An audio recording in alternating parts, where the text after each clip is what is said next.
پیڑ نکلا تھا، وہ اس میں سے ایک گلاب کا پھول اس کے چہرے کی طرف جھکا ہوا تھا، اس گلاب کے پھول میں سے قطرہ قطرہ کر کے پانی اس مردے کے منہ کے اندر جا رہا تھا۔ لیکن قبر میں وہاں پر جنازے کو منتقل کرنا تھا، قبر میں سے وہاں سے مردے کو نکالا گیا، جب اترے تو درخت غائب ہو گیا، اب اس کو مردے کو نکالا گیا، دوسری جگہ پہنچے جہاں اس کی نئی قبر تیار کی گئی تھی، وہاں اس کے جنازے کو رکھا، اور لوگ جیسے ہی باہر آئے تختے لگاتے کہ اس سے پہلے دیکھا کہ آج کہاں نکل کے آیا، اس نے اس کے جنازے کو اپنے اندر لپیٹ لیا اور پھنکار سے اس کو مارنے لگا، زخم اور تکلیف دینے لگا۔ لوگوں کے ماجرا سمجھ میں نہیں آیا، جنازہ یہی تھا، جب وہاں دفن تھا تو رحمت خدا میں سرشار تھا، اور یہاں دفن کیا گیا تو اب عذاب خدا میں گرفتار ہے۔ ماجرا سمجھتے ہیں، ایک اللہ والے کا رخ کیا، ایک اللہ والے کی بارگاہ میں پہنچے، پورا ماجرا بتایا، حضور ایسا ایسا ہوا، فرمایا تختے تو نہیں لگائے؟ کہا حضور تختے ابھی نہیں لگائے، فرمایا فوراً اس کو اس قبر سے نکالو اور جہاں پہلے دفن کیا تھا وہاں لے جا کے رکھو، یہیں دفن کرو، یہاں سے منتقل نہ کرو۔ لوگوں نے کہا ٹھیک ہے حضور، کا ماجرا بعد میں بتائیں گے۔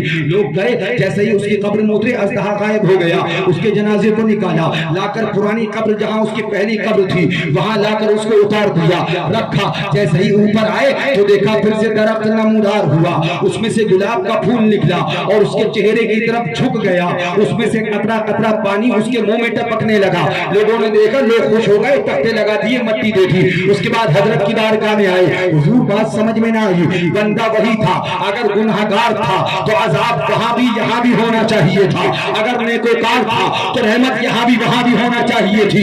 یہ بات سمجھ میں نہ آئی، بندہ ایک ہی ہے لیکن ایک جگہ عذاب میں گرفتار ہے، دوسری طرح دوسری جگہ رحمت میں سرشار ہے۔ آخر اس کا سبب کیا؟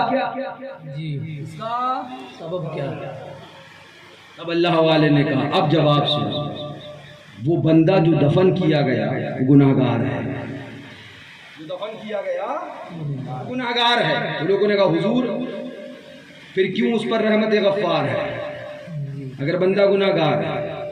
تو فرمایا بندہ گناہگار ہے اسی لیے جب تم اسے دوسری جگہ دفن کر کے آئے تو اسی گناہ کے سبب جو عذاب کا مستحق تھا وہی عذاب اس پر مسلط ہوا۔ ٹھیک ہے حضور، یہ بات تو سمجھ میں آ گئی، لیکن پھر وہ عذاب یہاں کیوں نہیں آیا؟ وہ عذاب یہاں کیوں نہیں آیا؟ وہ عذاب، فرمایا ضرور اس کی قبر کے آس پاس کسی اللہ والے کا مزار ہے۔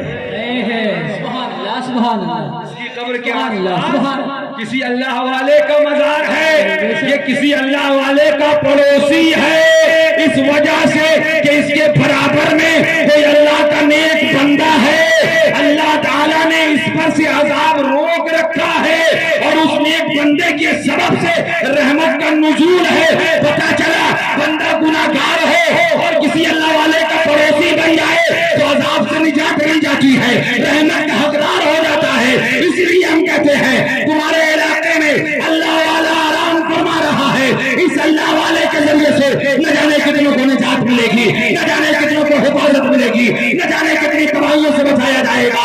اس لیے ہم کہتے ہیں ہمیشہ گنگناتے رہو، پیغام دیتے رہو، ہم ہیں ان کے، وہ ہیں تیرے، دولے ہم تیرے، اس سے بڑھ کر کئی سمتور وسیلہ کیا ہے؟ ان کا میں گنہگار زاہد، ان کا میں گنہگار وہ میرے شفیع، اس سے بڑھ کر مجھے اور اتنی نسبت مجھے کیا کم ہے؟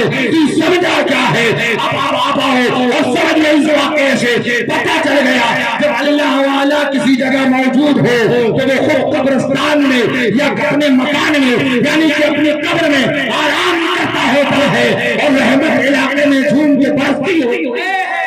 فیضان معصوم ملت، فیضان معصوم ملت، فیضان حضور اللہ والوں سے محبت کرتے رہو، اللہ والوں سے پیار کرتے رہو، اللہ والوں کی بارگاہوں میں حاضریاں دیتے رہو۔ یہ ہمیں تمہیں بلاؤں سے بچاتے ہیں، یہ ہمیں تمہیں تباہیوں سے بچاتے ہیں، یہ ہمیں تمہیں گمراہ ہونے سے بچاتے ہیں، یہ ہمارے تمہارے ایمان کو دشمنوں کے حملوں سے لوٹنے سے بچاتے ہیں۔ ان سے محبت کرتے رہو اور اپنے جانے والوں کو یاد کرتے رہو، ان کو بھولو نہیں کیونکہ کل تمہیں بھی جانا ہے، ان کو فراموش مت کرو کیونکہ کل تمہیں بھی